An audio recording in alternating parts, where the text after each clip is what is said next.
વાત કરીશું। અમદાવાદ શહેરમાં છવાયું ધુમ્મસભર્યું વાતાવરણ। ઠંડી વચ્ચે શહેરભરમાં છવાયું છે ધુમ્મસભર્યું વાતાવરણ। વહેલી સવારે અને રાત્રે શહેરમાં કડકડતી ઠંડીનો અહેસાસ થઈ રહ્યો છે। હજી પણ તાપમાનમાં ઘટાડો થવાની શક્યતાઓ।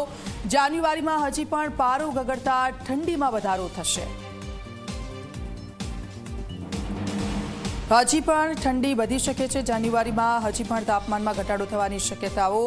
છેલ્લા 2-3 દિવસથી જે ઠંડીનો અનુભવ લોકોને થઈ રહ્યો છે, પરંતુ જાન્યુઆરીમાં આના કરતાં પણ વધુ ઠંડીની શક્યતાઓ છે।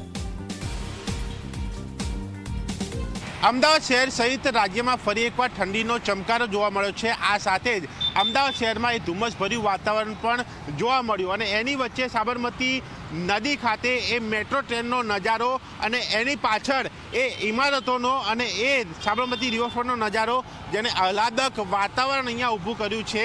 જે નજારાની મજા માણવા માટે જે સહેલાણીઓ આવતા હોય છે તેમને પણ ખૂબ ભરપૂર આનંદ જે છે તે આ ધુમ્મસભર્યા વાતાવરણ વચ્ચે, એ ઠંડક વાતાવરણ વચ્ચે આવી રહ્યો છે। અને સાથે સાથે જે પ્રકારે અમદાવાદમાં છેલ્લા કેટલાક દિવસથી એ ઠંડી જોવા ન મળતી હતી, પરંતુ ફરી એકવાર એ હવામાન વિભાગની આગાહી અને હવામાન નિષ્ણાતની આગાહી મુજબ એ ઠંડીનું વાતાવરણ અહીંયા જોવા મળ્યું છે। અને તેની વચ્ચે ફરી એકવાર આ ધુમ્મસભર્યું વાતાવરણ સર્જાતા એ આહલાદક નજારો એ સાબરમતી રિવરફ્રન્ટ ખાતે સર્જાયો છે, જ્યાં સહેલાણીઓ તેની મજા માણી રહ્યા છે। સાથે પક્ષીઓના કલરવ એ સાબરમતી નદીની અંદર જે છે એ પણ અહીંયા જોવા મળી રહ્યા છે। અને સાથે જ જે પ્રકારે હવામાન વિભાગ અને હવામાન નિષ્ણાતનું કહેવું છે કે જાન્યુઆરી મહિનો શરૂ થતાં જ એ ઠંડા પવનો અહીંયા વર્તાશે, જેના કારણે ઠંડીમાં વધારો થશે। એ ધુમ્મસભર્યું વાતાવરણ આનાથી પણ વધારે અહીંયા જોવા મળી શકે છે। એટલે કે હાલ જે ઠંડીનો પારો જે અમદાવાદમાં 15-16 ડિગ્રીની આસપાસ ચાલી રહ્યો છે, તે પારો નીચે ગગડી શકે છે અને 10 ડિગ્રી સુધી આ પારો રાજ્યની અંદર નોંધાઈ શકે છે તેવી આગાહી, તેવું અનુમાન જે છે તે પણ લગાવવામાં આવી રહ્યું છે। એટલે કે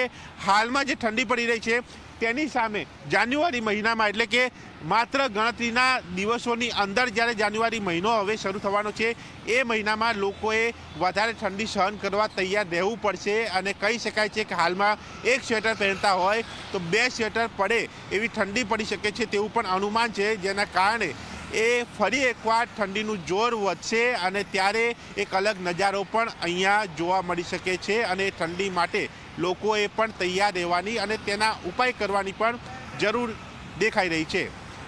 કેમેરામેન સૂર્યપ્રકાશ શર્મા સાથે દર્શન રાવલ, ઝી મીડિયા, અમદાવાદ।